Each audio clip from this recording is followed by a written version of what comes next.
Tonight, we're pleased to welcome our presenters, starting with Barbara Sherrod. And Ms. Sherrod brings a personal commitment to her work at Restorative Response Baltimore. Barbara is an expert in restorative practice. She educates school communities on racial and gender disparities that often exist in their discipline policies. And she helps youth build positive identity through responsive circles. Soon we'll have to introduce her as Dr. Sherrod as she completes her doctorate in urban educational leadership. Barb, we're looking forward to your presentation. Pardon me? It's Sherrod. Thank you. Sherrod. I'm sorry. It's all right. We'll soon be calling you Dr. Sherrod. And we're looking forward to your presentation tonight. And we also have as a co-presenter Jade Jones, born and raised in Maryland, and always with a passion for justice and peacemaking. She became one of the state's youngest mediators ever.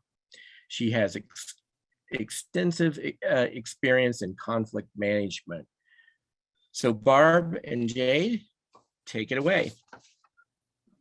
Thank you so much, Tim, for introducing us. And thank you, Jess, for being here and supporting us as well. And thank you to the entire NEA ESP network for having us back to be with you all.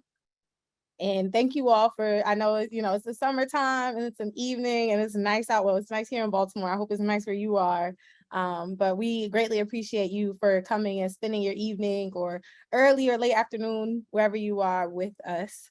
And so again, I'm Barb. I use she, they pronouns, and this is Jade, my colleague, who also uses she, they. And this evening, we'll be talking with you all about using restorative justice and practices as liberatory practice. So for tonight's session, we hope that you all will be able to walk away with the understanding of restorative justice and theory that allows for you to utilize the theory and practice in self-inquiry, which is critical to restorative justice work, being in and out of circle, but also being in relationship with one another, which we'll get into. And using this understanding restorative justice and connection to expand a view of self and others in the world we live in. Developing an understanding and the connection of the practice between unaddressed power dynamics and restorative practices. So we want to make sure we're understanding the ways in which our relationship building and maintaining is influenced by power dynamics. That includes between colleagues, between peers, outside of work, but even with youth, particularly Black and Brown youth. And then how to figure out and think through ways we can independently and collaboratively shift to a restorative mindset that improves RP implementation. Next slide, Jess. We hope that you walk away from this session with a deeper social awareness and presence in the restorative justice practices, processes that you are part of in the communities you are in. Expand a historical knowledge of restorative justice philosophy and processes. Restorative Response Baltimore is a Black woman-led organization here in Baltimore City. We recognize that we serve more than 90% of the population, which is Black and Brown. Most particular, our processes impact Black women, girls, those femme most. And so we are intentional in making sure that our understanding of restorative justice and theory as practice and all of our processes reflect this knowledge. With that being said, we understand restorative justice. We study restorative justice from a Black feminist, a womanist lens, and through the lens of Black women as queer, straight, cis, trans, and non-binary. We're also hoping that you walk away with prep and reflection for how you can show up and participate in restorative justice and practices processes, not just as a circle keeper, but also as participant. And next slide, please. Before we begin any of our learning sessions, we always start out with an opening ceremony as if we were in circle. Our opening ceremony serves its purpose to let us know that our work as a community is beginning. And so for the purpose, for tonight, and in alignment with the purpose of this session, we'll be using Lucille Clifton, May This Be a House of Joy. Lucille Clifton is a Black woman poet, activist, author, all things magic and possible, who is from the beautiful Baltimore, Maryland. And so I will actually pause here and I will pass with kindness to Jade. And if you will, read May This Be a House of Joy. Thank you, Barb. Um, May this be a house of joy. May we be open here to dreams and to each other. May all who enter in these magic walls feel love and feel respect for learning and each other. May we always be friends to life. May we walk in that friendship. May learning live in this house. May it never leave. And I will pass it back to you, Barb, with love. Thank you, Jade. And so at RRB, since we have become very imaginative and creative around the ways we share our work, throughout this pandemic, we've had to figure out ways we build community virtually and online. And so May This Be a House of Joy opened up our imaginations to an activity that even in webinar mode, yay, we can all still engage in. And so this is one of our ways of sharing our values and what is important to us and aligned in this work, but also a calling to see who else this aligns with, and to just take the moment and to ask you, what are you bringing to our house of joy this evening? And so we'll give you 1 minute. You will type your answer in the chat box, but do not press enter, do not submit until I say go. And so I will give you 45 seconds to think about what are you bringing to the house, to our house of joy. And then when I say go, we'll all hit enter and submit, and we'll take a look at our beautiful waterfall chat.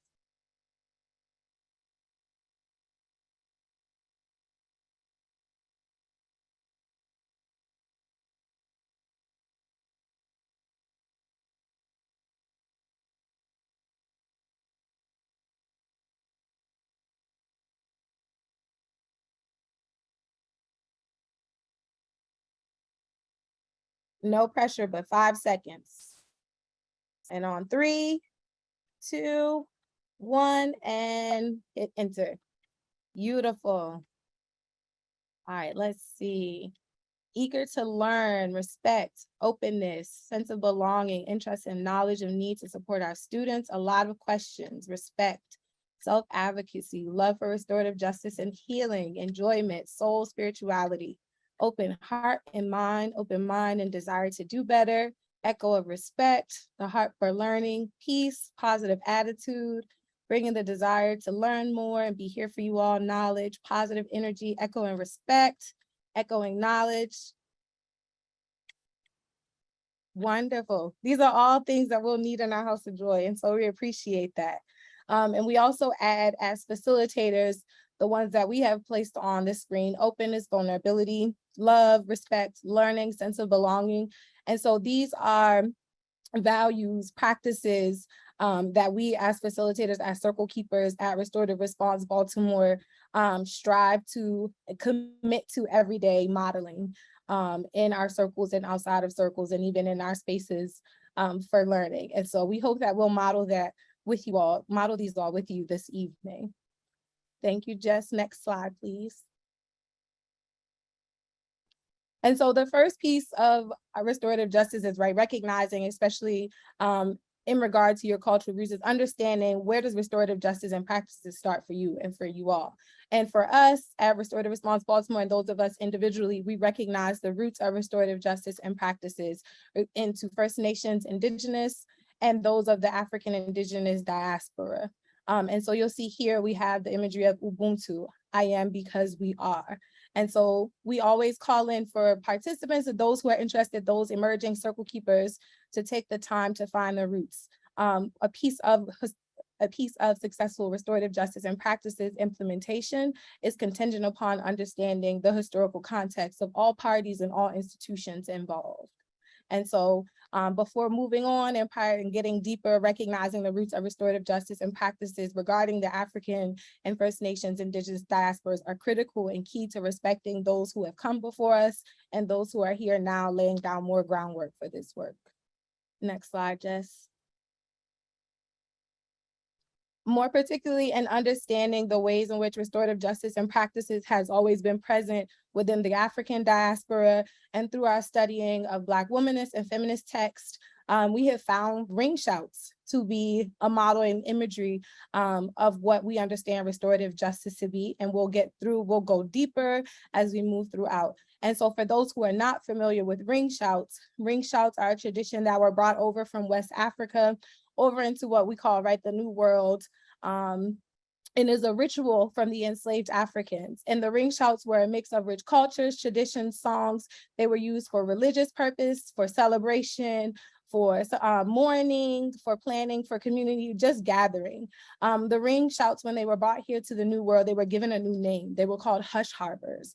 And so during this time, the enslaved Africans would go deep, deep down into the woods with a big kettle, fill it with water. They would have large quilts that they would make, and they would douse them in water, and they would lift them around the trees, and they would form a circle. And so the idea was that the damp blankets and the cauldron filled with water dampened the sound. And so they were able to practice, they were able to be in community and circle and ring shouts in a hush. Next slide, Jess. So Bilfinia Wan, who is an organizer, activist, and also a restorative justice and practices specialist, and studies this work and lends this work through a Black feminist, womanist lens, recognizes that, right, with the history of restorative justice through various cultural lens, even through African diaspora, that we recognize the circle is the site and not the process.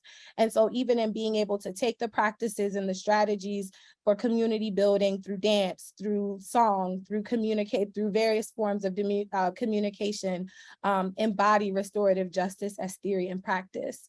And so we actually have an example of a ring shout, which is one that is completed with through Gullah Geechee, excuse me, sorry, getting a little tongue-tied. This ring shout is performed by descendants of those enslaved Africans on the Gullah Geechee Isles. So we hope that you enjoy and that you have learned a little something. Oh, okay, shout out to you, look, your region. We hope this touches your heart then even more. And so we hope you enjoy. And just when you're ready.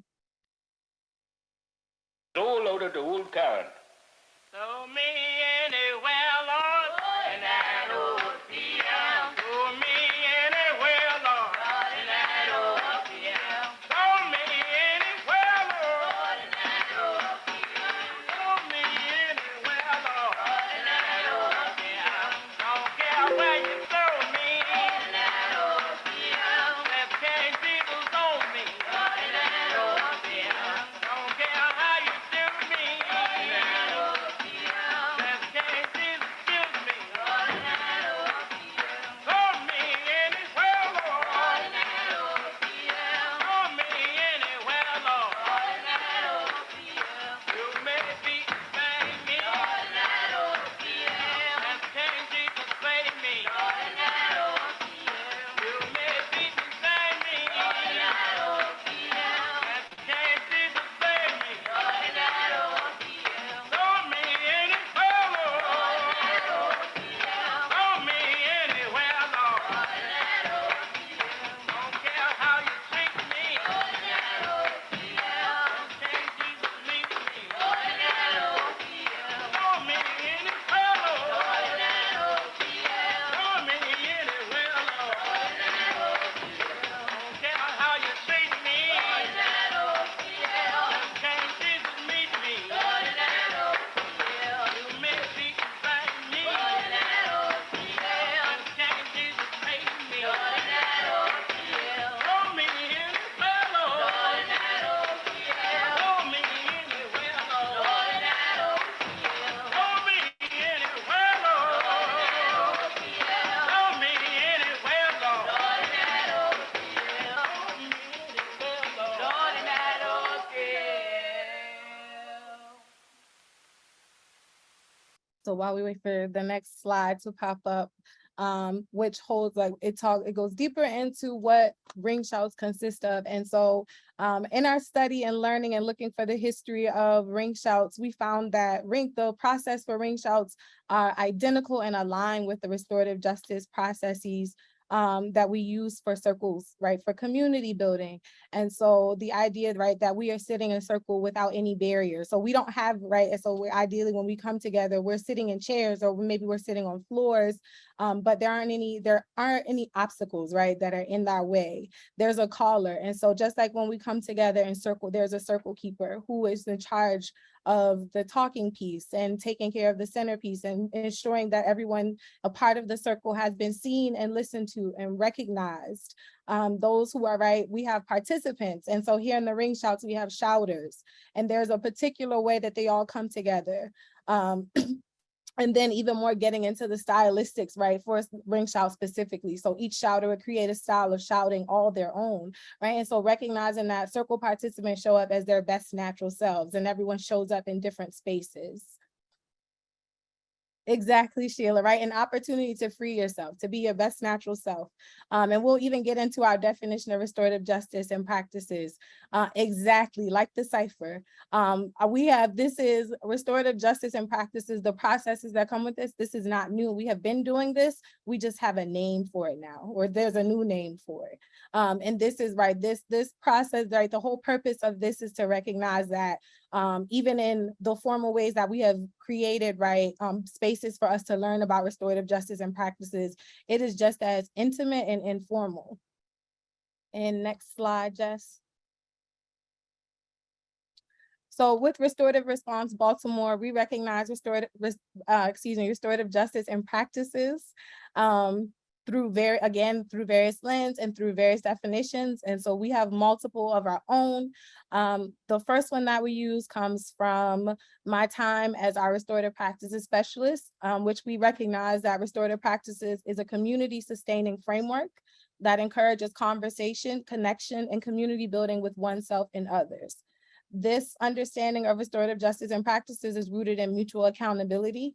So understanding that folks take accountability in support and in community, and with equity, understanding the full story, getting the entire context. How do we get here? With wholeness and empathy center. How do we restore the community to moving forward? How do we restore individuals? How do we support individuals who have caused harm and who have been harmed in getting back to themselves? And next slide, please, Jess. Why restorative justice approaches? And so again, when we think again and finding the definitions of restorative justice and practices that aligns with our work at Restorative Response Baltimore, but also as individuals, residents, a part of communities. Dr. Vandering from Memorial University of Newfoundland definition came to mind and closely aligned with our work, and says that justice is a call to recognize that all humans are worthy and to be honored simply because they are human. And so injustice occurs when people are objectified. And so in this process, we recognize that when people are managed, when people are ignored, when people are seen as objects to be saved, this is where injustice happens. This is where harm is caused. And so the term restorative is operative, right? And the term restorative, when put in practice, refers to restoring people to a state of being honored as human. And so even in recognizing that when folks feeling shame, or when we say the harm is, right? When we ask folks justice, what does that mean? The harm is, how has the harm stopped you from showing up as yourself? How has this harm impacted you, and in what ways? Next slide, Jess, please. We are also no stranger to the skepticisms and criticisms of restorative justice and practices, and part of having open dialogue and honest conversations about what will work for us and what will not work for us as we move to creating a new society and a new world that recognizes all of us, all of our humanity and dignity. We have to be honest about the struggles and the challenges that comes up in all of the frameworks. And restorative justice is not absolved of the critiques or the skepticism. One thing that we always say is that restorative justice and practices processes are an answer, not the answer. And so these things that we hear, the criticisms that are on the screen, we have experienced them ourselves as participants, as facilitators, practitioners of this practice. And these are criticisms that we have had to work through and be creative around and get to the root of them and figure out, how do we address these criticisms, right? which are valid critiques, which are valid observations in the spaces that we're in. And so if you're in a school and we talk about it consumes too much time, when we're thinking about those of us who are in the classrooms and the buildings and we're creating our schedules, how can we build circles into our day? And so more than morning meetings, but also thinking about leading instruction through circle. And so creating a space where our students can collaborate with us and building out, right, instruction going over particular lessons. When we're talking about emotionally depleting, and so making sure that we have that balance of self-awareness of when to step in and when to step back, and being able to rely on self-care strategies, which may include mental health resources and support, self-reflection before and after circle processes. There's no accountability with RJ. And so making sure that the process, the restorative justice process that we are requesting or attempting to go through aligns with the needs of all parties impacted by a particular harm. And so there are multiple ways that we do our best to make sure that we are engaging in these practices and processes to the best of our ability, and as practitioners communicating when we are not, and also doing the most that we can and providing as much support as possible and connecting folks with the people and resources they need to get support.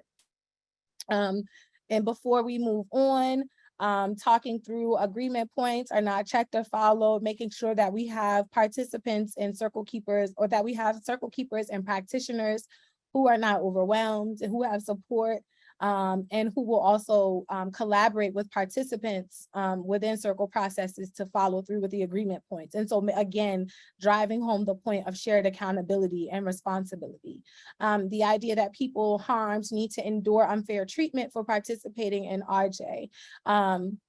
It is unfortunate that these are things that people experience, and also in no restorative justice process should anyone have to be re-triggered or experience any unfair treatment or harm for participating or need to participate in the restorative justice process. And then number 6, which I think is really, really important that we talk about, the idea that victims need to forgive those who caused the harm.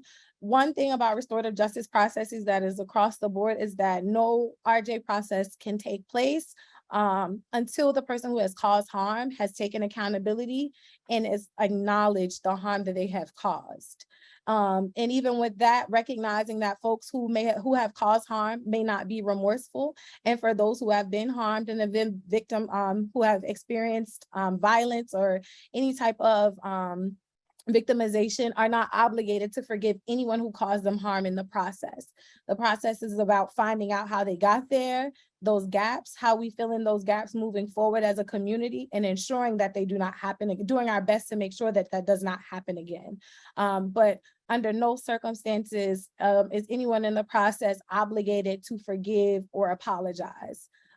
Again, accountability is a choice, and it's an action that can only be carried out with one's self-determination at the end of the day. And so I'll pause there. Jay, did you have anything you wanted to add about the criticism before we move forward? You muted, girl. Was that no? Okay, next slide, next please. Oh, and this is you, so I'll pass it to you.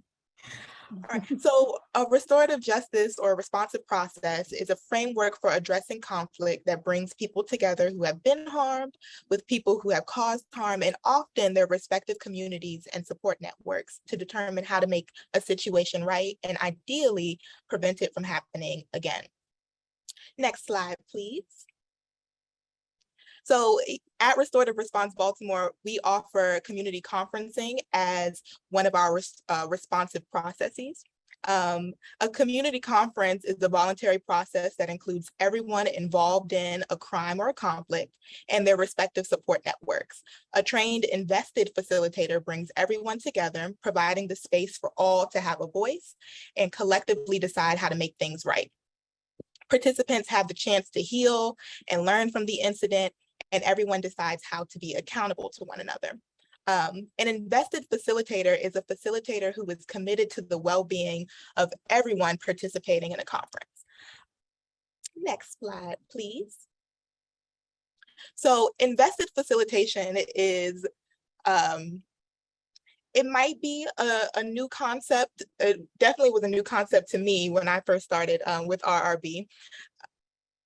In my training as a mediator and in my conflict management trainings and things, I have been taught to be neutral. And so I've since learned that neutrality is harmful. Archbishop Desmond Tutu says, if you are neutral in situations of injustice, you have chosen the side of the oppressor. If an elephant has its foot on the tail of a mouse and you say that you're neutral, the mouse will not appreciate your neutrality. And so we understand that invested facilitators are high on process and high on content. They are responsible for ensuring the structure of the conference is followed and that no further harm is being committed. This type of facilitator is invested in the process, the content, and in each participant. They're invested in historical harms that have been committed, as well as making sure that their own biases and feelings are not displayed. Next slide, Jess, please. So here is our facilitator window. We have our impartial facilitator, invested facilitator, which is the box that we should all strive to be in, intentional observers, and content experts / trainers. And next slide, please. Impartial, neutral facilitators are high on process, but low on content. These individuals stick to facilitating the process and making sure that the structure is adhered to and the rules of the conference are followed. They don't recognize historical harms or address harms that can happen during a community conference. Why I know this is harmful for me is that I've definitely been facilitating, mediating, circle keeping in spaces where there's been harm that's taken place. And my previous training as a neutral facilitator stated that I can't, if there was harm that took place to me, I can't really address it. I can only touch the very things that were said. And so we know now that being an invested facilitator means that I am invested not only in each participant, but also in myself and who I am as a community member in the circle. Intentional observers are low on process and content. These individuals are observing for the process to gain knowledge. They have a reason for observing, but they are not responsible for the content or the process. In community conferencing, if there is at least one facilitator, there also needs to be an observer. We always roll in at least pairs too. And so intentional observers are very important in the community conferencing process because they help keep us accountable to the process and accountable to who we are as facilitators. And then content experts and trainers are high on content and low on facilitator skills or process. The focus is on convening the information. They're experts in what's being presented and not necessarily skilled with facilitating conversations or navigating techniques to open up communication. Next slide. I'll pass it back to you, Barb.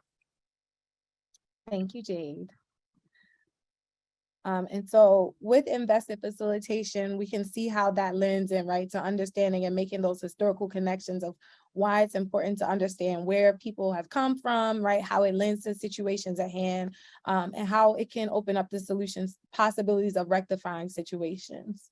And taking our knowledge with restorative justice and practices deeper, right, beyond the definitions and our understandings of facilitating these processes is also the paradigms of justice. And so when we think about our current society and the way that we function now when harm, right, and for sake of reflecting the current society we're in, right, an infraction, a crime occurs, we ask what happened and who's to blame and what's their punishment. And so the way we operate is that this infraction or crime has caused a harm and it requires, right, severity of a sanction.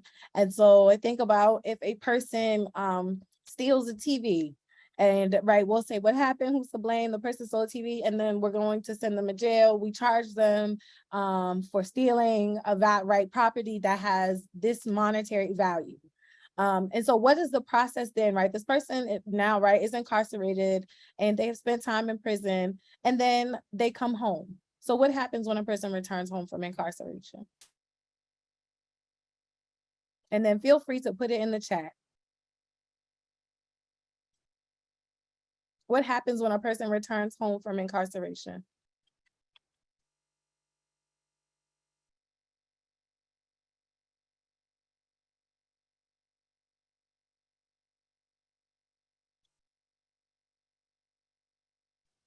Good luck trying to find a job. They're scorned, frequently return to the same setting. People still treated like as a criminal, feel lost and unsure what to do with themselves, return to an ecology that blames the individual.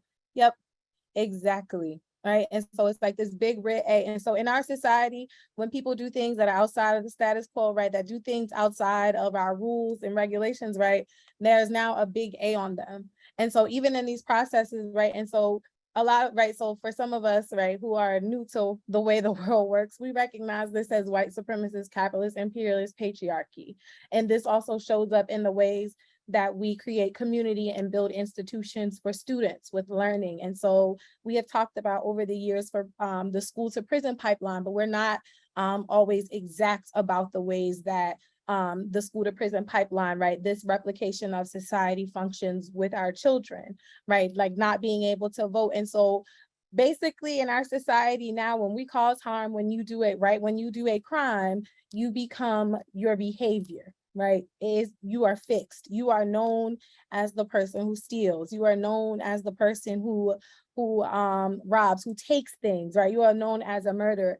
And so this paradigm of justice, again, right, is also modeled in our schools. When we look at our youth, right, we have rule books, we have school handbooks that say, when you do these things, right, this is how we'll respond. This is how you'll be treated, right? Including being excluded from classrooms, including suspension, expulsion, being sent to secondary or alternative schools. And this is done, right? It's easy to do because in order for us to engage in restorative justice practices and processes, when we go back to those criticisms, we talked about time and processes taking up so much time.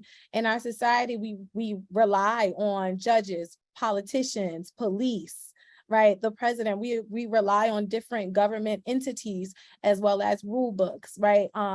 That say, these are the things that we're going to do, and this is how it works because we said so. And so we rely on these things because we think that it'll speed up the process. But the problem is we miss so much of the context, and we're not shaming the behavior, right? We're not working to change the behavior, we're shaming the person. Next slide, please, Jess. When we look at restorative justice, right, when we look at this paradigm in terms of repair and restoration, this process takes longer because we're more inquisitive. We're more curious about what has taken place and who is involved. The systems and institutions and the people that we relied on in this current, right, in our current white supremacist society, in our carceral, I'll keep going, Jess, but you slide back in when you're ready. In our current society, right, which engages in carceral practices, we're engaging the harm from, we're not looking at it as crime. Toni Morrison says the definition belongs to the defined and not the definers. And so we're asking the restorative questions when a person has caused harm. We're using our processes. And so we're asking, what happened? What were you thinking and feeling at the time? What have you been thinking or feeling since then? Who has been impacted and how? And what needs to happen to make things right or better? We're genuinely interested in how a person who has caused harm got to that space. And we want to make sure that we can keep the person who has caused harm safe and the person who has been harmed safe, because we understand it to be a cycle. And so we understand that harm creates needs that require repair and restoration. This takes more time because this requires for us to reach out to all parties impacted in their communities. Because again, we think about, right, accountability taken in community. When we think about our carceral processes that we engage in now, we say accountability happens with isolation. But we have seen what happens in isolation, and it's certainly not accountability, nor is it a call to do right and make things better. And I'll pause there. And Jade, if you would like to add anything. The only thing I'm thinking right now is that these questions are the main questions that we ask in all responsive processes. What happened? What were you thinking, feeling at the time? What have you been thinking about since? Who's been impacted and how? And what needs to happen to make things right? These questions are so important because we're not traditionally asked these questions when something goes wrong. We're asked questions like we saw on the previous slide of, what did you do? Why did you do it? What made you feel that way? Instead of instead of what happened and what were you thinking and how were you feeling, and how have you been impacted? Who else has been impacted? And the reason why these questions are so important, not only does it get to the repair and restoration, but it also allows people to think about the accountability that they want to take, and also who else has been impacted, and see the situation from a full view if they can. Thank you, Jade. Right. And also pointing out, right, and recognizing that we are in a white supremacist, capitalist, imperialist patriarchy. Restorative justice and processes are about getting to the root of the harm. And so in asking what happened, right, and that we're hearing, yes, and even tone, which we'll get into, right, but in asking these questions and recognizing that if we're living in a society where we know that poverty and racism and homophobia and transphobia, all of these isms, the exclusionary practices that we engage in are rooted in, right, and have deep consequences on folks' mental and emotional well-being, that we have to address these things, because right now we're just putting a Band-Aid on it, right? But the larger question of, as a community, how do we move forward and address this issue? And next slide, please, Jess. And so just like the facilitator window, we have the human relationship window. So many of you, if you have knowledge around restorative justice, will have seen the social discipline window. It is the same. We, however, think social discipline, again, creates that binary between adults and young folks, and doesn't really get at the core of relationship building that has to take place in these processes. And in order for these processes to really take place and take root within communities. And so we understand that relationships are built with connection and challenge. You'll see there's four boxes. Low connection, low challenge is not. High connection, low challenge is 4. Low connection, high challenge is 2. We call that our mistrunchable box. And then we have high challenge, high connection, which is with, that's collaboratory. And next slide, please, Jess. And so that first box, and then Jess, you can just like space bar it through. Yep. And so the first box, low connection, low challenge, this is our not box. This is where we see people as objects to be ignored. And so remember at the beginning of our presentation where we talked about anything, right, where we see people as anything as humans to be valued with dignity and treated with respect, right? There's an injustice that's happening. And so there's neglect, mistreatment, inattention, no follow through. And oftentimes, especially when you think about our relationships with youth and schools and institutions created for youth, a lot of the injustices that are laid out here on this window have been legitimized through policy and through practice. Next one, please, Jess. The high connection, high challenge, that mistrunchable box, the do as I say, not as I do. I'm right, you're wrong. I'm big, you're small. I'm smart, you're dumb, and there's nothing you can do about it. This is where we value those, right, who have access to a particular power, be it positional, informational, influential. We value those voices, right, over those with less access to power. And we see people as objects to be controlled. And so think about folks who are incarcerated, folks who are children, right, particularly children who are amongst many marginal identities, right? Queer, trans, Black, brown, undocumented, disabled, right? The bane of existence, right? So this is where even thinking about the practices that we use in schools with children. Paulo Freire talks about the banking model of education, right? The teacher is the holder of all the knowledge and the students are the receptor. That is where, right, the current practices are, right? We lie in this very punitive space. And next one, Jess, please. And then high connection, low challenge. This is where we're permissive, like laissez-faire, lack of faith, the lose win. If you've ever seen like Dangerous Minds, is that where like Michelle Pfeiffer and she's like teaching the Black children like English, and there's a whole lot of white savior movies that are a good example of this, The Blind Side included, right? This is where we're doing things for people. This is where the person with that positional power, right, who has access to power that can make those long-standing sustainable changes, right, gives power to the person that is perceived as like least powerful, right? Or those who are most marginalized. Giving a real example, the way we treat Black boys, right? In a lot of our educational spaces, where we see people as objects to be saved. there's a lack of faith here. There's a lack of trust, right, in this space. This is where we're doing things for when we're saying, let's get rid of homework, right? Instead of thinking of ways that we can make learning more accessible, even for students who don't have stable housing. And so really sitting down and thinking about the practices that we hold with our youth, but even across as colleagues as well, where we're more interested in being liked or valued, right? Or saving the person than actually collaborating and doing things with them. And then one last piece before I move on. Oh, you could go back, Jess. With the 4-box, another point, and I think we have it at the end of the slide, but Dr. Paul D. Butler, who is a professor at Georgetown Law, Black male professor, he led research. He's the author of a book called Chokehold, which talks about the relationship of Black men in policing in America. But his earlier research on what he calls Black male exceptionalism focused on finding out the effectiveness of the educational supplemental programs for Black and brown boys that came out under President Obama's My Brother's Keepers initiative. He found that a lot of the programs were still co-ed in terms of gender, and that the boys in the programs, Black and brown, performed better or performed the same.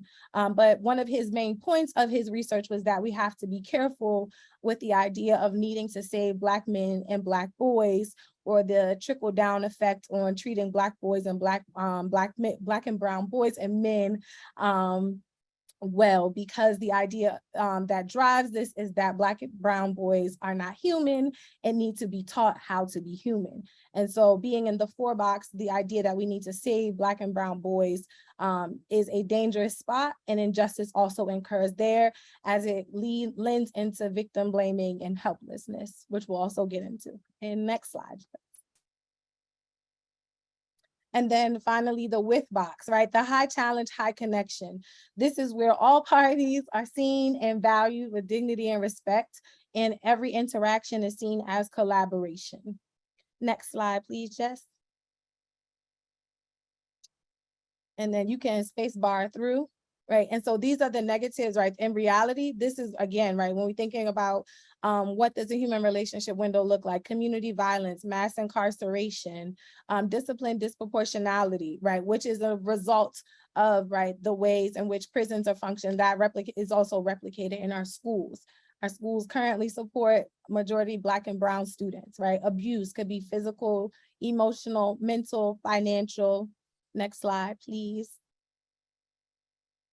Again, the learned helplessness, the victim mentality, codependency, manipulation, and also the deficiency mindset. And next slide. And here we have a quick 2-minute video. If you want to go ahead and click it again, Jess. Or if you want to go ahead and cue it, from Queen Sugar. This is Queen Sugar, if you're not familiar with the show, is on OWN, Oprah's network. And it is a fiction story about a Black family in New Orleans that they inherited their land from their ancestors who are descendants. They are descendants of enslaved Africans of New Orleans. And so the last 5 or 6 years, they've spent this time opening up a sugar mill and basically generating wealth or just financial opportunity for the Black farm owners and crop workers throughout the New Orleans area in their on their land. And so the video that we're about to show you is an interaction between Ralph Angel, which is the son of the father who inherited the land, and a professor who is a friend of the family who teaches agriculture at the local college. And so just when you're ready. Oh, so you quit now? After one class? One class to show me what I already know. School ain't for me. Never has been. That's an excuse, Ralph Angel. Only teacher ever paid me attention was the gym coach. Because he wanted me to be on the track team. Rest of them treat me like I can't read or something. So you thought that's the way I treated you last night? Everybody do me like that. You ain't do nothing new. Look. I want to apologize.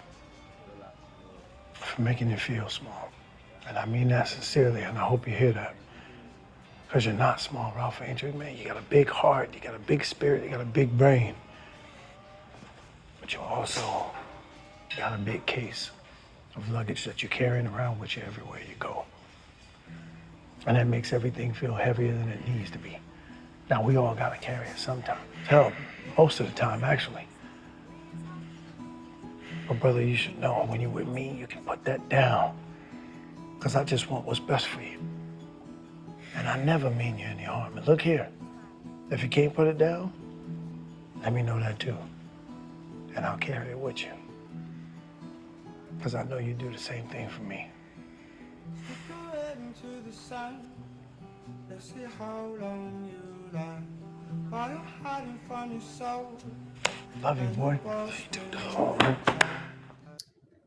Thank you, Jess. And so just take a minute, and so you can put it in the chat, and then, or you can just write it out to reflect on it later. But the video hopefully gave you an idea of what it's like, right, to be in relationship with someone. And so thinking about the way that Remy, who was the teacher, the way he responded to Ralph Angel, expressing like his experiences. So he validated his experiences and how he felt and apologized. And didn't take it personal about Ralph Angel's experiences. And so then he was able to validate and receive what he was saying and also challenge him to be in a new space. Right, Abby, me too. Right, and to be in a new space and to show up differently, right? And also to give Remy a chance, right, to earn his trust as a collaborator, as a co-learner. And that's so important. And so that goes into cultivating restorative mindset. And so how do we get there? To be able to have conversations and receive our students like Remy did with Ralph Angel, by cultivating a restorative mindset. And so you can go to the next slide when you're ready. So during our time and doing school-based work, we found that a lot of educators held a particular mindset about children, and especially around Black and Brown children. And with restorative justice and practices, processes being so intimate and requiring trust and respect to be built on both sides, right, regardless of the social identity or category folks align with, we recognize that a lot of mindset work had to be done in order for adults to be able to receive what youth are saying sincerely with authenticity, and to be able to engage with youth with curiosity. And so we understand that mindset is how we think about ourselves and others, our perception regarding ourselves and others' growth, limitations, and what we believe is teachable versus what is fixed. This is also evident, again, in the way that we function in society and respond to harm caused, right? When we think about our carceral processes, right? The person who's caused harm, they become their actions, they become their behavior. In restorative justice and practices, right, folks are who they are, and their behavior is an extension of that, but not necessarily them. And we'll get into that in a little more. Next slide, Jess. So the examples that we have, right, we think about cultivating a restorative mindset. The first part is thinking about the growth in the fixed mindset. And so that fixed mindset is the idea that the qualities and characteristics that we possess are born with, and that they are innate, and that is it. And that creates this urgency in all of us to prove ourselves over and over again, right? When we think about the growth mindset is recognizing that all skills, talents, characteristics, and qualities can be cultivated through practice, through time, right? And that no, these things are not inherent. Michael Jordan spent over 100,000 hours on the basketball court. He was not born shooting threes, right? And so these are examples of fixed mindset that we often hear in a lot of school, in a lot of buildings, right? And we probably even heard this in spaces where youth are not present, right? But amongst colleagues and peers, anywhere where there's hierarchical relationships. And so the examples that we have here, he is not ready for school. And so the other piece about the fixed mindset is that it does not challenge us to open up, right, and to imagine and to be creative. Where we look at the growth mindset, how can we get school ready for him? And so here we're also recognizing the role and the responsibilities of school as an institution, right? What in this student, right, the subject in this particular question, right, are all the resources that are offered to us, are they available and accessible to him? How do we know that the resources that we're offering, are they still relevant? Are there more resources that we need? So what can I do with the resources that I have? And so making sure that each time we get into commenting on our students' abilities or our colleagues or even our own abilities, making sure that we are leaving room for growth and possibility.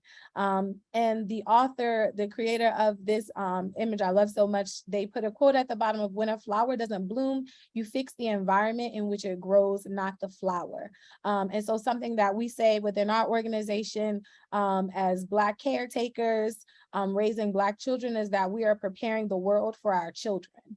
And so with that, recognizing that as adults, we have a particular responsibility of saying that if children do not feel this is a space to learn, or this is the space to be disruptive, right, that it is our charge to connect with them and collaborate on making sure that this space is just as welcoming and inclusive for them as well. And next slide, Jess. Thank you. It is what you say and how you say it. So shout out to our friend who pointed out tone in the chat. We are firm believers of this, and along with, in alignment with restorative justice and practices, and recognizing restorative justice and practices through a Black womanist, through a Black feminist and womanist lens, we know that there's a spiritual element to this work. And that not all individuals, but that many folks that we're in community with have a spiritual understanding of life and the way that their life and the way that community works. And so with that, we have these offerings here.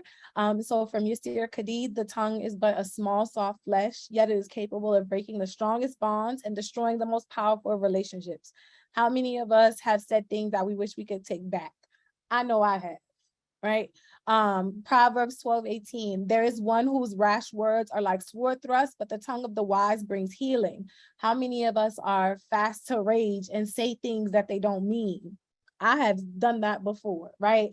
Gautama Buddha, words have the power to both destroy and heal. When words are both true and kind, they can change our world. How many times have we spoke on someone's, have we projected our perception of ourselves not in the best light, or in ways that was destructive and harmful? Have we projected that onto other people, right? And watched the light leave their eyes, right? And so recognizing too that, right, even when we talk about the language that we use, and saying that, right, a person is a victim, or and this person is the offender, and recognizing that at any given moment, any of us could become, right, the person who has caused harm or the person who has been harmed.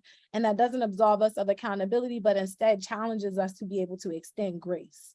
And so these examples here are those these are just those spiritual examples that align with restorative justice, and recognizing how important it is that we have that mindset that is welcoming and loving and inclusive of all folks, and that the way we communicate is reflective of that. Next slide, Jess, please. And then an oldie but goodie, something my grandmama used to say all the time: if you can't say something nice, don't say nothing at all. It is free to shut up. Next slide, Jess, please. And so the restorative mindset is a commitment to see, hear, and understand those in your community, including children, because children are people, Black children especially, an awareness of and negation of power imbalances that are rooted in race, gender, age, sexuality, and ability. And it is an ongoing adaptation that includes cultural competency, trauma-informed learning, social-emotional competence, race and equity, and adolescent development. These things are all important, and they're inherently connected. And when we are working in community with young people, they are critical to being able to know and understand what drives them. And it is an ongoing practice. And so while those of us at Restorative Response Baltimore are always honored to be called into the room as experts, we acknowledge that all folks have wisdom and experience in this work, and it is an ongoing practice. We are learning so much daily about different ways that this work is engaged, who is involved in this work, but also the things that make people people. And as society evolves, as people change and evolve, so will our practices. And next slide, Jess, please. And I pass with love to Jade. I received that, Barb. Thank you. So here is some preparation for invested facilitation and invested participation. It's important to prepare to be a participant and to be a facilitator. And so on the left here, we have some internal preparation, some things to reflect on, such as how do I show up in the circle? How can I mentally and emotionally prepare to be a part or to lead a circle? Am I willing to stay invested in the well-being of all participants? Am I willing to honor the process in the circle? What do I need to be interested in listening to and learning with all different kinds of people? What are my biases? This is one that I have to ask myself every time that I facilitate. What are my biases, and am I carrying those biases into this circle? Am I comfortable being with people who are in conflict? And what level of conflict am I comfortable with? External preparation, things of how prepared am I for this circle? Do I have my notes written down? Have I taken care and centered myself before leading a circle? Circles are emotionally and physically taxing. And so we need to make sure that we take care of ourselves before and after so that we can show up to be our best selves. Am I mindful of my facial expressions and my body language? Where are my eyes? Who am I looking at? And am I speaking in a calm and authoritative voice? Next slide, please, Jess. And I'll give it back to you, Barb. With love. Thank you. All right, and I appreciate you all staying with us over time. We are landing the plane, so we are going to quickly go through this section and head on home. But more importantly, as we talk about, right, so we've talked about history and acknowledging our cultural roots and restorative justice and practices, what restorative justice and practices looks like as theory and in practice, along, right, in terms of mindset and language. And we got into power and bias, and it's really important that we hold space for power and bias when we talk about restorative justice and practices. A lot of us talk about white supremacist, capitalist, imperialist patriarchy through the lens of understanding privilege and bias. And while we understand the intention behind it, what folks are speaking to, what folks are analyzing is power and its relationship with bias and the way that they can be weaponized by a person dependent upon the identities and in which ways that they wish to use, right, their power along with those biases. Next slide, Jess.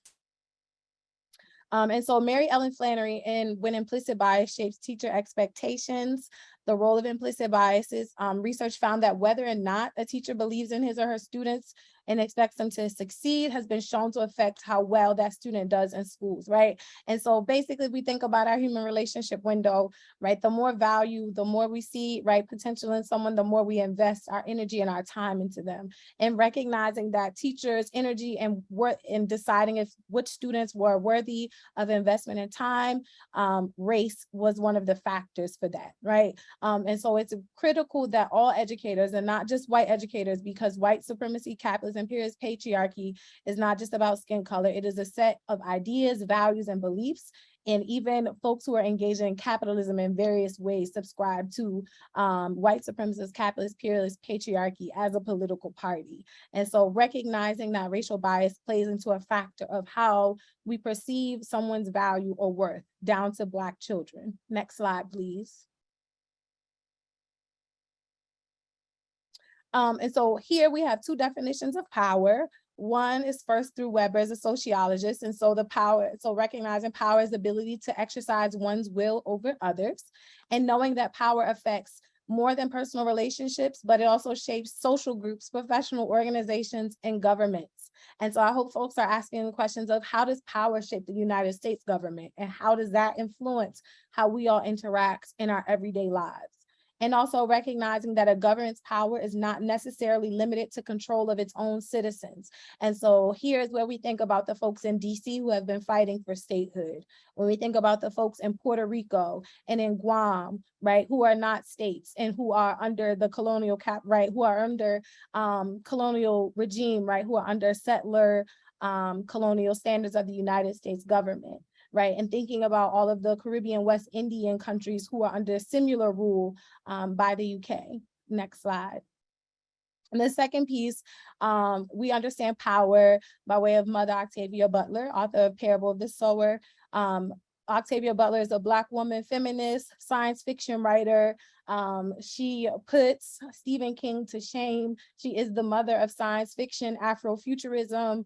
There is no other, and highly recommend the Parable book series. And so we recognize power as a struggle, a power struggle, right? She says that all struggles are essentially power struggles. Who will rule, who will lead, who will define, refine, confine, design, who will dominate. All struggles are essentially power struggles, and most are no more intellectual than two rams knocking their heads together. And so regardless of our interactions, however, right, as peaceful as the relationship building, she's saying, if we are in interaction with one another, then we are having a power struggle because we are trying to figure out how to coexist. And it does not mean that it is violent or chaotic or unhealthy or toxic, but that we are always negotiating power amongst one another. Next slide. This shows up in the way, again, that we build society. And so thinking about how implicit bias, right, along with power and structural racism plays out. And so think from the beginning, right, primings, associations, and assumptions. What are the narratives about race, family, media, society, coupled with racialized structural arrangements and differential outcomes, right? That prime us to believe, most particular, that Black and Brown people are inferior to white people. And they create this harmful and maintain harmful assumptions, associations that lead us to make harmful assumptions, consciously and unconsciously, about Black and Brown people. And so these biases, right, they're now in the head, right? These biases are held, right, by same people who hold power, right? We're thinking about influential, we're thinking about governmental power, right? Positional power. And so looking at history, policies, and practices. And so now we're using race as a technology, right? Along with these primings and assumptions and associations, and the impact that it has had on, for like the examples here, voting rights, FHA loans, residential segregation, access to education, right? The inequitable outcomes and racial disparities. We're seeing in real time, right, in this pandemic, right, with late stage capitalism, the ways that all the ways on how Black and Brown families have been left out of owning land, right? And what that has done in terms of tax revenue for school districts, right, that house Black and Brown children, or lack thereof, or even the practices. If you're familiar with Dr. Lawrence L. Brown's work, the Black L, what is it? White L, Black Butterfly, which talks about redlining in Baltimore. And so seeing that it is a cycle that it continues and it is legitimized, again, through policies and practices. And so if you are in a school community where you are looking at restorative justice policies and practices, making sure that when we are identifying the causes, the harms that we're attempting to address with these policies, that we are naming racism, that we are naming practices and values and beliefs that align with white supremacy, that are causing these harmful and inequitable outcomes in our neighborhoods as well as in our schools. And next slide, Jess. And so here, these questions, we have an activity, but we are not, but we're in the webinar mode. We are unable to do it, but these questions are helpful for folks and will be sent out afterwards as well. And thinking through systems and frameworks of oppression, along with restorative justice and practices processes, asking these questions. And so recognizing the ways that we maintain that we're complicit. Again, as I said, when it comes to white supremacist, capitalist, imperialist patriarchy, we are all complicit and participate in one way or another. And it's really important that we are aware, and so that we can start to make conscious decisions and choices to undo those harms, so that way we can create and take more and feel more enthusiastic and feel safer and braver to be in circle spaces as our best selves, but also to be able to address those harms that are connected to white supremacist, capitalist, imperialist patriarchy. And next slide, Jess. Thank you so much. We made it. Yeah. Thank you so much, Barbara and Jade, for hanging in there with us. Thank you for everyone else tonight, all our participants who hung in there with us, even though we had some glitches happening with our link, the passcode. At this time, since we are over time, we are going to keep the floor open just for a couple of questions that did come in. And then if you have questions after that, please post them in the Q&A box and we'll follow up with you. And so I'm going to turn it over to my colleague, Tim, who will facilitate the questions, and then Barbara or Jade, whichever one of you want to answer we'll do that before we close out. Okay, then. One question from our participant was, how can we get this type of support for our incarcerated students in jails and detention programs?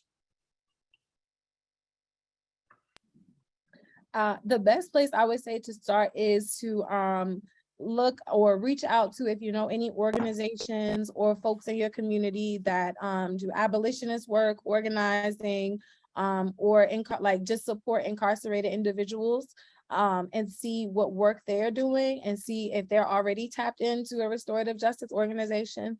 I find that to always be a helpful place to start, especially with supporting youth who are incarcerated.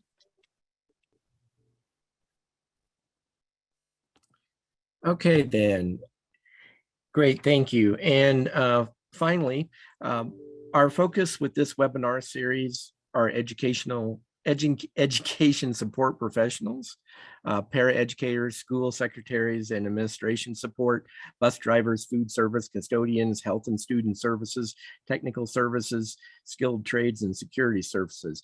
How do you see the role of school employees other than teachers in the restorative practices? That's a really good question. And I'm so glad that you asked that question.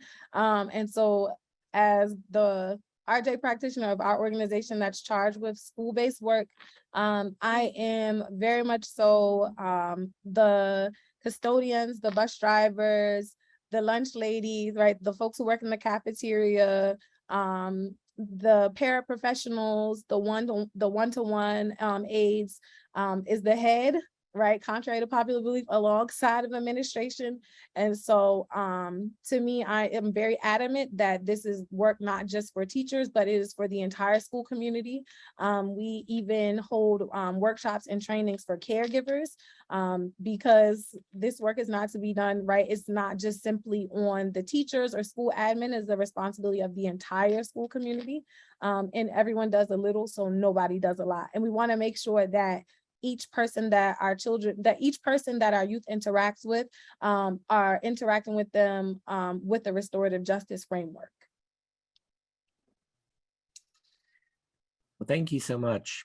And Jessica, I guess I will turn it back over to you to thank our guest and close us out. Yes, thank you so much. Again, Barbara and Jade. On the screen are a few of the references that were made this evening. They will be included in the PowerPoint. You will also see some of the recommended readings that were mentioned tonight as well. And a hot question that has been in the chat is, how can we stay in touch? So on the screen, you will also see right now the contact information to get in touch with Jade or Barbara. And so we thank you again so much for joining us tonight, and thank you all for hanging in there with us as we completed tonight's presentation. To request a general session-specific certificate of completion as a participant of a recorded session, please send your request by email to espqweb@nea.org. All requests must include the session title and the on-screen certificate of completion code. Session certificates will not be provided if your viewer code is not included in the email request. Due to limitations in our ability to track attendance for recorded sessions, personalized certificates can only be provided for participants of live webinars whose attendance can be verified. The certificate received for viewing recorded sessions will be session specific, but will not include personalized names.